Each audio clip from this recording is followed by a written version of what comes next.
con el constitucionalismo y con la democracia. Esto es muy importante porque en el punto 4, no, perdón, esto es la parte económica, el punto 4. En el punto 5, cuando habla del siglo XIX, que ya es una etapa avanzada del liberalismo, hay una separación en dos ramas del liberalismo, básicamente se lo explico de manera... esta parte igual es sencilla del texto, ¿no?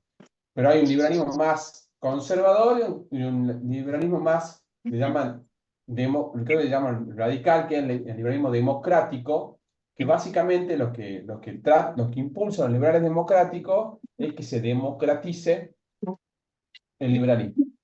Ahora vamos a explicar un poco esto y si hay preguntas lo vamos a abordar.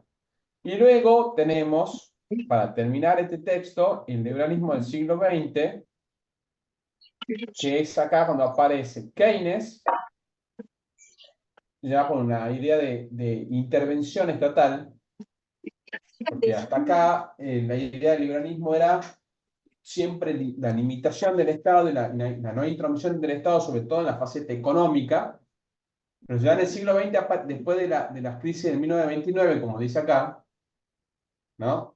De la caída de la bolsa en Estados Unidos, de la crisis económica que se da a nivel mundial, aparece Keynes que propone, no está mi ayudante, no está aceptando gente, hay dos personas ahí. Aparece Keynes, que es un liberal que propone la intervención del Estado en la economía. ¿Ok? Es el panorama del texto. Hemos repasado para que ustedes se vayan ubicando. Este texto, déjenme decir que no traten de resumirlo y que cada página quede un renglón, porque es un texto que tiene mucho contenido concentrado. ¿Sí? Cada párrafo tiene mucha información. Es un texto que requiere leerlo con mucha tranquilidad, ir haciendo anotaciones. Si se pueden juntar, en grupo, como veo, por ejemplo, en Luzmila o Zoe recién, se pueden juntar en grupo, ir leyéndolo. Entre que uno vaya leyendo igual, que los otros vayan siguiendo, es una buena forma de estudio, y van discutiendo, leer un párrafo, lo discuten, qué dice acá, anotan, siguen, es la mejor forma para estudiar. Este texto es sencillo, pero tiene mucho detalle. Y voy a poner un ejemplo.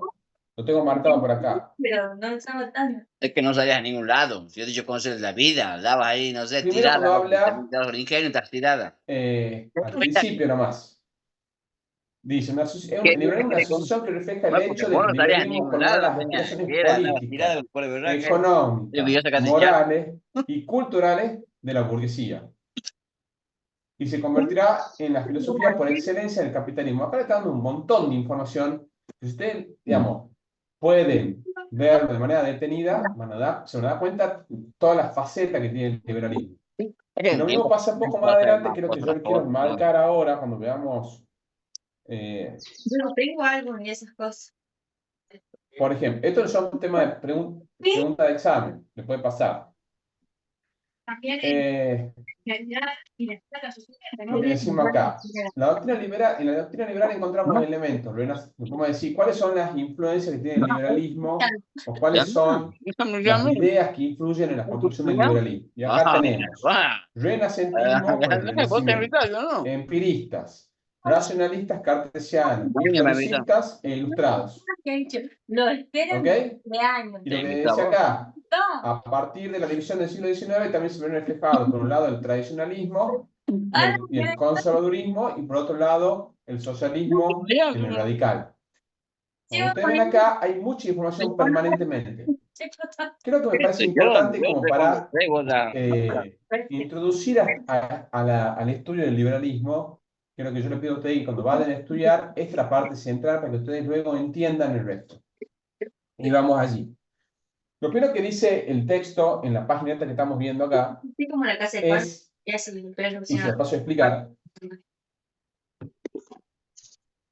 explicar, el liberalismo surge, yo quiero que esto entiendan ustedes como idea central, surge como una ideología política, como vamos a ver, cultural, económica, de una clase social determinada, que es la burguesía.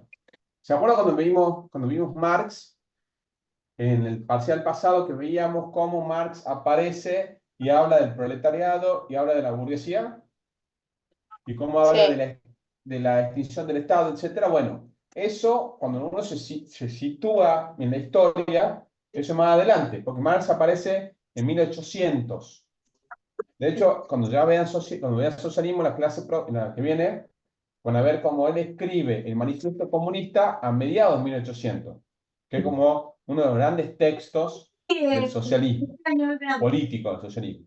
Pero ¿qué pasa? En 1800, cuando aparece Marx y empieza a aparecer el socialismo como de una manera ideología que contrasta con el liberalismo, ya hay un liberalismo totalmente asentado y desarrollado, sobre todo en Inglaterra, donde en la burguesía, el liberalismo político y el liberalismo económico, junto con el capitalismo, que ustedes saben que el capitalismo es el sistema económico de la burguesía, así como el liberalismo es el sistema político de la burguesía. Cuando aparece Marx, ya hay un liberalismo totalmente asentado, con fábricas funcionando, con producción, con el sistema productivo totalmente transformado, y ahí aparece el proletario y toda la problemática del proletario, que ya lo vamos a ver la clase pasada, porque ya lo vieron ustedes cuando vieron Marx, entonces quiero que ustedes vayan uniendo para que tomen dimensión. Que he sido soltera. O sea, se da justo en la época de la revolución industrial, ¿no? ¿Cómo, perdón? Se da en la época de la revolución industrial. ¿Qué cosa? Donde aparece Marx. Donde aparece Marx, exactamente. A ver, déjame que voy a ver si puedo compartir. Acá. Bien, todo ya empezó. ¿Ven ahí el Paint? Está. ¿Se ve o no? Sí, Nosotros decimos, sí. nosotros tenemos, vamos a tratar de hacer una pequeña, ¿cómo para bajar el tamaño? Son muchos usos Paint. Bueno, en 3. Ya ese creo que no dice yo ni de yo. 8 mínimo. Bueno, ok. Tenemos, como poner así, burguesía. El más importante, Va. La burguesía, por un lado, Tenga el cuerpo de María del bueno, Mar. no sé cómo se usa esto. política que está desarrollando de la mano que todos, absolutamente todos, A ver, espera un minuto. Estaba linda. Bueno, Nunca hacemos más. por un pizarrón. Toma. Tenemos acá, por un lado, la burguesía Pintaba la Loren. y por acá el proletariado. ¿Ok? Sí, El también. proletariado, esto es lo que yo he tratado de explicarle, aparece a partir de la revolución industrial, sobre todo cuando ya el capitalismo está asentado, cuando ya es el sistema económico, ¿no? Y acá donde aparece Marx, es una M de Marx. Y acá se da el conflicto entre proletario y burgués, que plantea Marx, y la cuestión de el dominio de clase de uno sobre otro, etc. Pero cuando aparece la burguesía, que es lo que vamos a ver hoy, porque acá de la burguesía aparece, que tiene como ideología el liberalismo, y del proletariado podemos decir que tiene, esto es una simplificación, ¿no? Pero para que ustedes vayan ubicándose. El proletariado tiene como ideología el socialismo. Vamos a ver después, ¿ok? Nunca estoy soltera. Yo ¿Qué pasa con la burguesía? Que es lo que el texto dice al principio. La burguesía como clase social aparece a final de la Edad Media. Es el primer dato, para que ustedes se vayan ubicando. una vida completa. Es decir, siglo XV. Empiezan a aparecer las primeras ciudades burguesas, eran ciudades que pues, se llaman burgos, que eran como los puertos, que es donde se empieza a comerciar. En ese lugar donde se empieza a comerciar aparece una nueva clase social que empieza a adquirir capital, es decir, comienza a adquirir dinero, plata. Y empiezan a cambiar las costumbres de la gente que vive en ciudades. Ustedes imagínense que durante todo el feudalismo, lo que teníamos nosotros era un modo de vida basado en la producción de la tierra, ¿no? En los feudos, que se llaman feudos. Había señores feudales que eran los propietarios de la tierra, tenían gente que trabajaban para ellos, que se llamaban los siervos de la gleba, que es una clase social, que el señor feudal le daba la tierra a cambio de que ellos cultiven y produzcan, y parte de lo producido se lo den a los señores feudales. Y el esquema de vida era básicamente ese. ¿Por qué? Porque además, como dice acá, dice que el esquema la característica de la sociedad feudal, que es lo que estamos viendo ahora, era teocéntrica, porque básicamente la finalidad en la vida de una persona durante la Edad Media era ser, por lo menos en el mundo occidental, ¿no? Era ser un buen católico que le permitiera, durante su paso por la vida terrenal, no pecar, tener una vida virtuosa, católica virtuosa, por eso dice teocéntrica e hiperreligiosa, para poder ir al cielo. O sea, básicamente la vida terrenal en la edad feudal se trataba de ser Pero hasta qué edad tu buen adolescencia. creyente, no Tu pecar, adolescencia a los 18 para poder años. acceder Después al sos paraíso. joven Era adulto. como la finalidad. Así como vimos en la antigüedad, por ejemplo, con Aristóteles, que decía que la finalidad era la eudaimonía, es decir, la felicidad del hombre. Pero eso le dice El la hombre abuela. vivía para ser feliz en Aristóteles. En la Edad Media eso cambia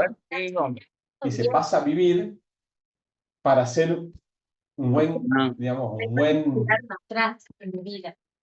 un buen fiel, sería la palabra, no me sale bien la palabra correcta, un buen feligrese y poder ir al cielo. ¿Ok? Esa vida de la sociedad feudal que tiene estas características, que es una sociedad estamental, por lo que decía, señor feudal, siervo de la greva, corporativista, porque la economía funcionaba por corporación, estaba la corporación de los zapateros, la corporación de los carpinteros, la corporación digamos, los distintos sectores económicos tenían corporaciones que vos tenían que ser parte para poder producir, ¿no? Y se producía además de forma de manufactura, es decir, cada persona construía, por ejemplo, una mesa, cortaba las patas, cortaba el tablón que constituía la mesa, hacía todo. Vamos a ver cómo cambia eso después con la revolución industrial, que se empieza a armar producción en cadena, ¿no? Y división del trabajo, como dice Adam Smith. Era una sociedad, como dice acá también, anti-individualista. Esto me parece muy importante. Esto es una pregunta parcial. ¿Cómo era la sociedad feudal? Antes del liberalismo.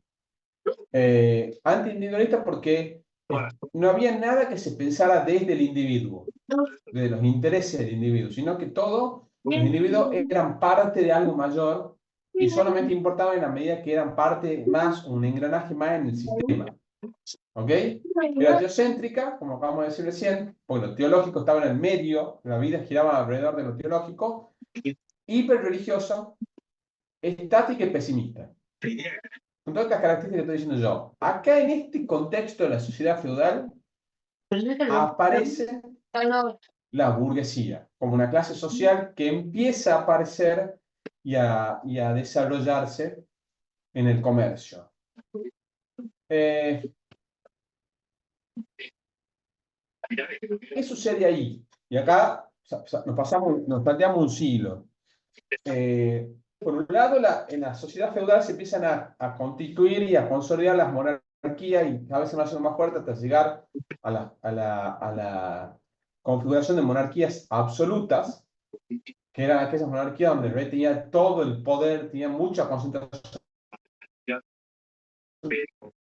de poder. Por un lado, en esa sociedad donde había una burguesía fuerte, Inglaterra, por ejemplo, Francia, por ejemplo, vos tenías muchos burgueses,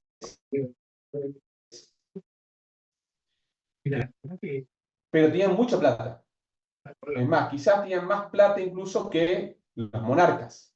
Entonces, como pasa siempre en la historia, y esto lo explica bien Marx cuando habla de materialismo, el materialismo histórico, como la clase social que la burguesía se apropia de los medios de producción, empiezan las tensiones por quién tiene el poder.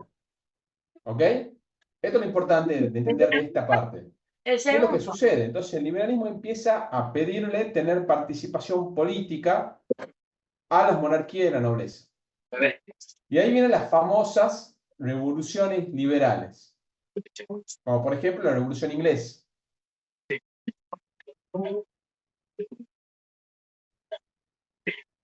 La tengo marcada por acá. No sé dónde está. Bueno. ¿Qué es lo que pasa acá? A diferencia de lo que decimos recién del feudalismo, acá aparecen dos ideas fundamentales, que son la de individualidad y de libertad. A partir del liberalismo, y eso vamos a ver ahora cuando repasemos un poquito Hobbes y Locke, a partir del liberalismo liberalismo se empieza a pensar todo desde el individuo, no ya desde los colectivos, como era en el feudalismo o incluso en la antigüedad, sino que se empieza a pensar todo desde el individualismo, entendiendo que todas las personas tienen derechos naturales. Esto lo vimos contractualismo, no sé si recuerdan. Y además, desde su individualidad y desde su libertad. ¿Ok? Entonces, desde ahora, la construcción política pasa a implicar el requerimiento del reconocimiento de esa individualidad y el reconocimiento de esa libertad. Entonces, el liberalismo lo primero que consigue con respecto a la monarquía, sobre todo en Inglaterra, es el reconocimiento de derechos ciudadanos. ¿Esto qué implica?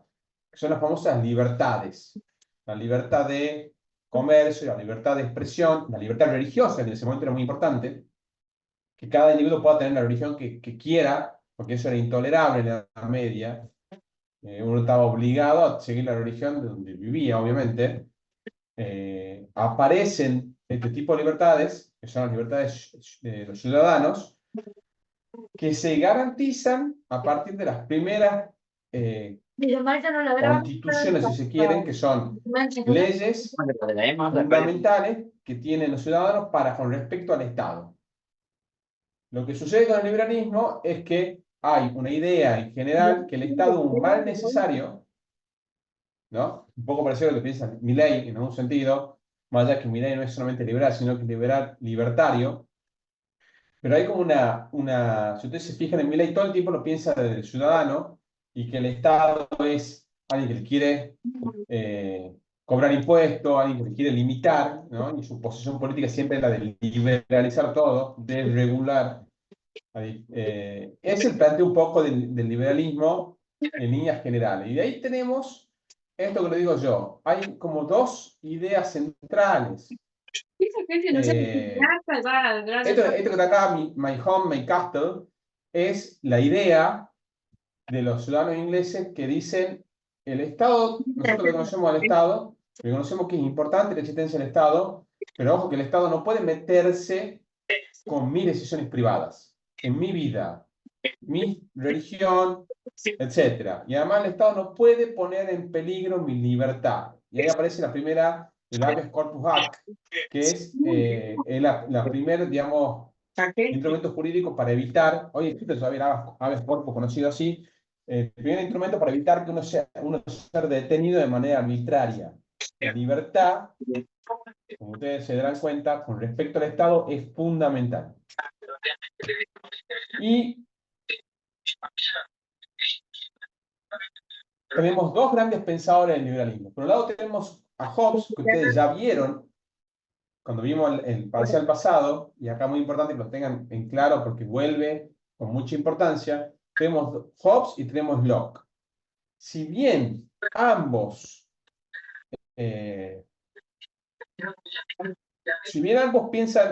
difieren en su resultado, pues ustedes se acordarán que Hobbes era partidario de una monarquía absoluta y Locke era partidario de un Estado más liberal.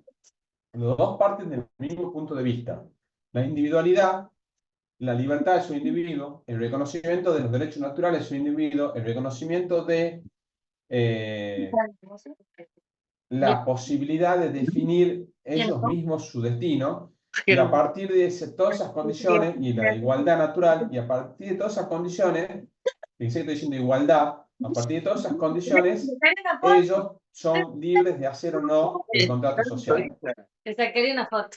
Entonces, y ahí viene la parte del Estado de naturaleza y la sociedad civil. Como ellos son libres e iguales, pueden decidir si vivir en sociedad o vivir en estado de naturaleza. Y como ustedes ya saben, todos plantean que hay que salir del estado de naturaleza y pasar a la sociedad civil. Pero cada uno plantea distintos enfoques con respecto a salir del estado de naturaleza. Ambos piensan que el estado de naturaleza es un estado negativo y ambos piensan que hay que salir. Pero ¿qué pasa con Hobbes, que es anterior a Locke? Por el momento histórico en que él vive, el momento de anarquía de Inglaterra, él está preocupado por el orden y la seguridad, que él ve como lo más importante.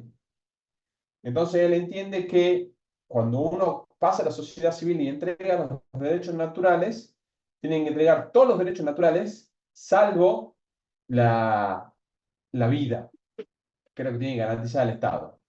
Y Locke lo que dice es que hay que entregar únicamente el derecho de que alguien tenga la posibilidad de decidir cómo se resuelven los conflictos, ¿no? Y lo que va a defender Locke es la propiedad privada, la libertad como bienes fundamentales y la vida, por supuesto. Ok, luego, ¿qué pase para ir tratando de avanzar un poco? Creo que cómo sigue la historia esta del liberalismo. Ahí lo que me parece muy importante es que ustedes, cuando vayan al texto, vean lo siguiente. Como yo les decía recién, en 1848 aparecen las ideologías más socialistas que empiezan a reclamar participación política en el gobierno, porque hasta este momento la participación política solamente se les reconocía a aquellas personas que eran propietarios, que eran los burgueses, porque solamente de hecho la democracia era censitaria, porque solamente podían votar aquellos que tenían propiedades. Era una democracia bastante restringida, como ustedes se imaginarán. Si solamente pueden votar los que los que son propietarios, hay mucha gente que queda fuera. Estoy hablando de varones, por supuesto, ¿no? Las mujeres en ese momento no tenían ningún tipo de participación. Entonces acá, en el siglo XIX, se empieza a dar la discusión de cómo tiene que ser el liberalismo. Si el liberalismo tiene que seguir siendo, tiene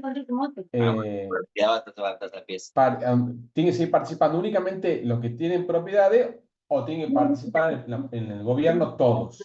Y ahí se divide el liberalismo entre el liberalismo conservador, que pretendía que solamente los propietarios tengan participación política, y el liberalismo más radical, que trata de ser más progresista en el sentido de que trata de incluir.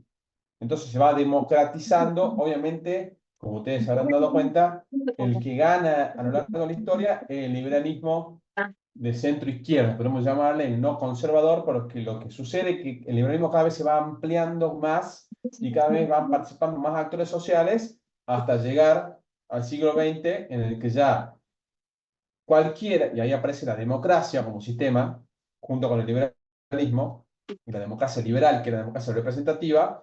Ahí aparece en ese momento la democracia liberal representativa, en la que se reconoce derechos políticos, no solamente derechos ciudadanos, sino derechos políticos a todos los ciudadanos, y se incluye a las mujeres dentro de sujetos con derechos políticos. ¿Ok? Entonces vamos de vuelta, un primer liberalismo que aparece una pequeña burguesía que aparece a finales de la Edad Media, se empieza a constituir como actor económico, va ganando poder económico a niveles tales que un siglo después le empieza a pedir a la monarquía que le deje participar en la política, tener control sobre los impuestos, tener control sobre sus derechos, tener control sobre sus libertades. La monarquía va cediendo de a poco contra el liberalismo esos derechos, aparecen ahí el poder, los parlamentos como poderes del Estado separado de la monarquía, que tienen un rol fundamental, porque son los parlamentos los que dicen que está bien y que está mal, cuándo hay un delito, cuándo no hay un delito, cuándo se puede limitar las libertades de un ciudadano y cuándo no. Y luego de eso aparece, al final de este proceso del siglo XVII, empiezan a aparecer los socialismos y las clases populares, las clases obreras, diciendo, che, yo también quiero participar en el gobierno. Yo también quiero poder votar, yo también quiero poder ser electo. ¿Ok? ¿Me entienden cómo funciona? Y en el siglo XIX y en el siglo XX se termina de consolidar este modelo de liberalismo democratizado. Se incluye a las mujeres a mediados del siglo XX, a principios del siglo XX, depende del lugar, aún al final del siglo XIX ya van a ver cuando vean feminismo, las sufragistas, que lo que básicamente reclamaban era poder votar. ¿Está invitado, Y el liberalismo termina en el siglo XX cediendo a uno de sus principales postulados de no intervención por un liberalismo que se conoce como liberalismo keynesiano, que entiende que el Estado ya no tiene que dejar de cuidarse siempre, sino que por ahí tiene que intervenir en la economía. ¿Ok? Hasta ahí llega el liberalismo, hasta el keynesianismo. ¿Qué dice Keynes? Ya una vez en teoría económica. Lo que dice Keynes es, el Estado tiene que intervenir en la economía solamente en momentos de recesión, solamente en momentos cuando la economía se deja de producir para reactivar la economía. ¿Ok? Después van a ver ustedes socialismo y socialdemocracia, la clase que viene, y van a poder comparar con los dos. Que un poco más, para que ustedes para ubicarlo desde el punto de vista teórico en la realidad política y económica hoy, es un poco lo que se discutió el año pasado cuando fueron las elecciones. Vos tenías por un lado un Milei, que era una posición liberal, y en el balotaje, digo, ¿no? Y Massa, que era una posición mucho más intervencionista del Estado. Para que ustedes vean cómo tiene actualidad todavía las viejas categorías políticas de hace 5 siglos. Eso es el planteo que lo puedo hacer el liberalismo. Este es el repaso que hemos hecho con el texto. No sé si tienen alguna pregunta concreta o vamos a ver el republicanismo.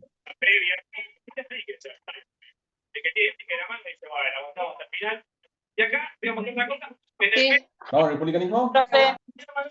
Ok. ¿Está claro esto o no? ¿Cómo quedó? Está con la bufanda pero Martín, ¿cómo le va? Raúl soy. ¿Cómo le va? Sí, Usted Raúl. mencionaba en algún momento acerca de la diferencia entre el liberalismo, que era como la doctrina política, y como que el capitalismo era digamos, la doctrina económica, que más o menos podía compararse con el liberalismo. Pero cuando hablamos del liberalismo, en este poquito que hemos charlado ahora, se menciona muchas veces la parte económica como algo fundamental al momento de hablar del liberalismo, aún en la época de la burguesía, ¿no es cierto? O sea que esta doctrina política tiene muchísimo que ver con la Es economía, lo que yo trataba de ¿no es explicarle. Para cierto? que usted no cree que el liberalismo son conceptos políticos abstractos solamente, yo estoy tratando de explicar de dónde sale, porque es importante uno siempre, cuando estudia las ideas políticas, tratar de centrarse en el momento histórico donde aparecen esas ideas. Porque es fundamental, porque básicamente el liberalismo es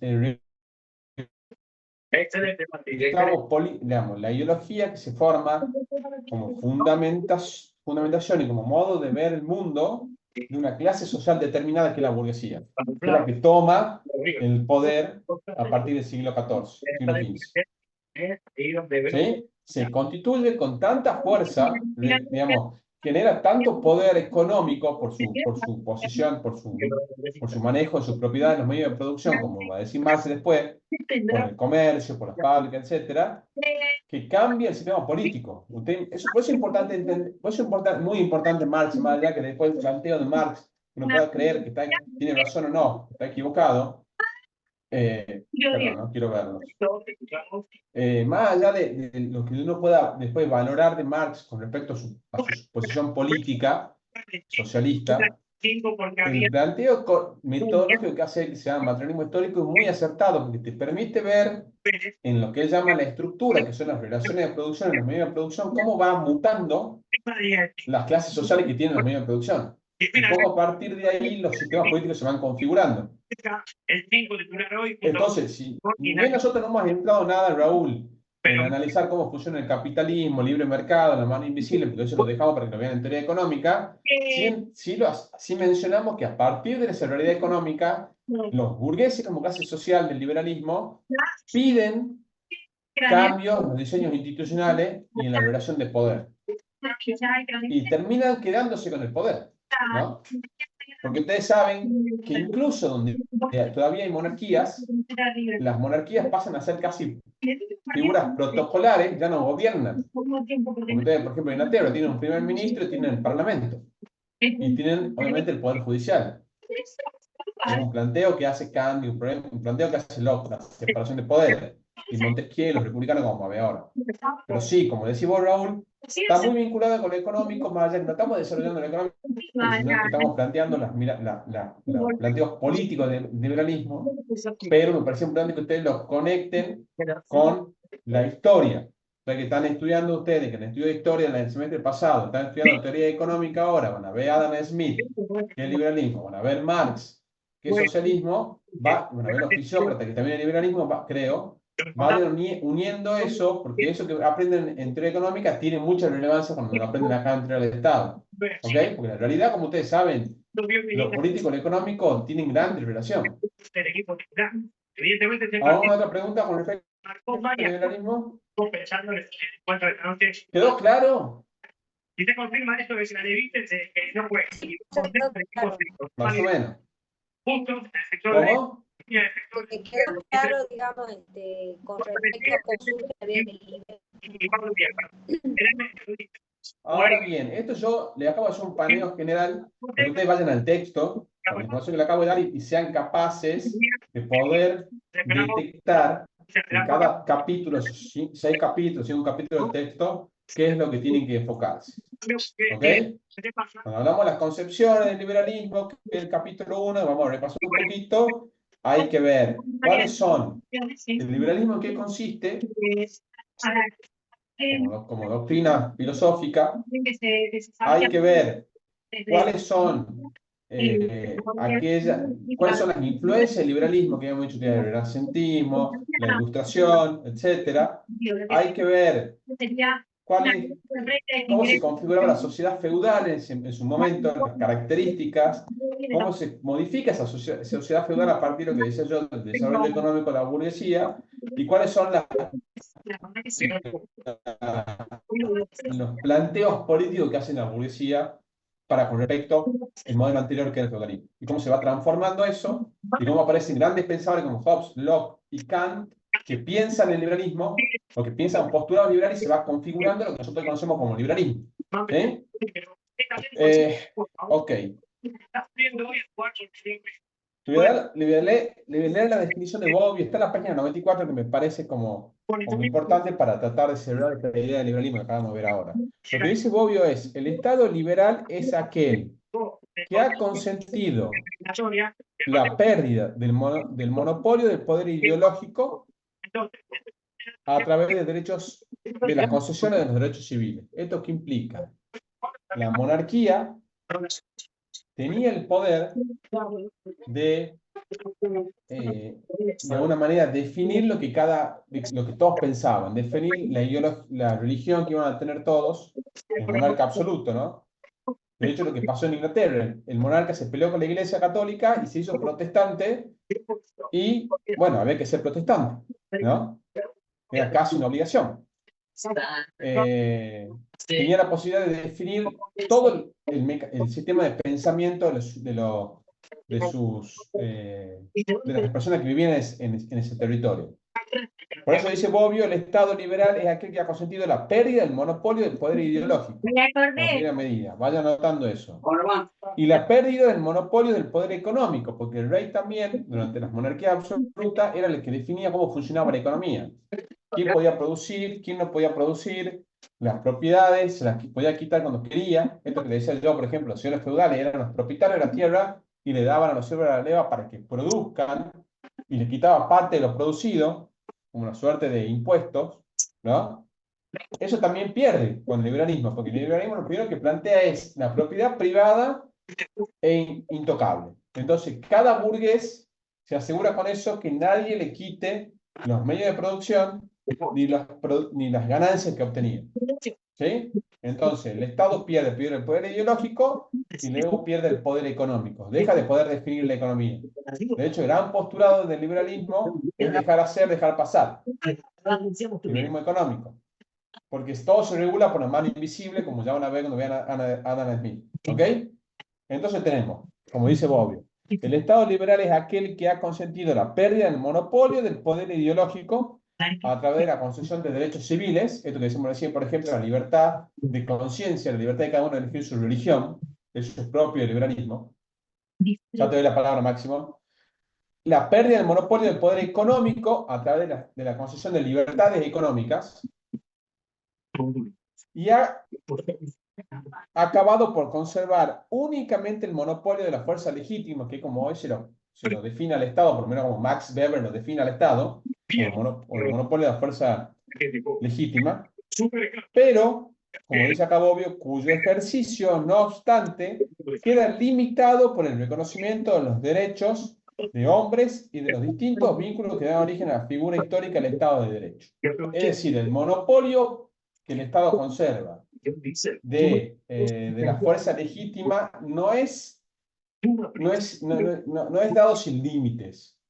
Hay limitaciones. ¿Y cuáles son? Todas las leyes que regulan qué está bien y qué no. Eso, el Estado no puede actuar de forma arbitraria, no puede detener a alguien de forma arbitraria, no puede quitarle los bienes de forma arbitraria. El monopolio de la fuerza está fuertemente regulado en el Estado de Derecho. Ahora sí, Máximo. Sí, profe, todo lo que acaba de decir, ¿verdad? Lo que es el desprendimiento de una ideología religiosa con algo un poco más político, civil, se lo conoce como secularización, ¿verdad? Exactamente. Es lo que pasa en el liberalismo, que rompe con la tradición medieval, donde, si ustedes se acuerdan, de San Agustín y Santo Tomás, ¿de dónde venía la legitimidad? ¿Se acuerdan que vimos legitimidad en la unidad 3? Como el reconocimiento del derecho a gobernar. ¿Se acuerdan, verdad? Esa legitimidad durante la Edad Media, los gobernantes, sobre todo los reyes, tenían legitimidad, es decir, se les reconocía el derecho a gobernar porque se entendía que ese derecho venía de Dios. O sea, si uno nacía príncipe es porque Dios había querido eso. Y por eso había que obedecerle. ¿No? Ese es el argumento de legitimidad tradicional. De dominación, lo que se llama dominación tradicional en la categoría que Max Weber plantea. Eso implica que uno nacía en la familia real y por ende por el solo hecho de ser rey, príncipe, perdón, tenía derecho a gobernar y ese derecho era indiscutido. Entonces se fijan en todas las películas medievales, siempre el rey, como muere el rey, la famosa frase, muerto el rey, vive el rey, ¿no? Porque el hijo se le levantaba la mano inmediatamente y se le reconocía la legitimidad como gobernante. No es que cuando moría el rey decía, bueno, y a nadie le cuestionaba al príncipe porque iba a gobernar.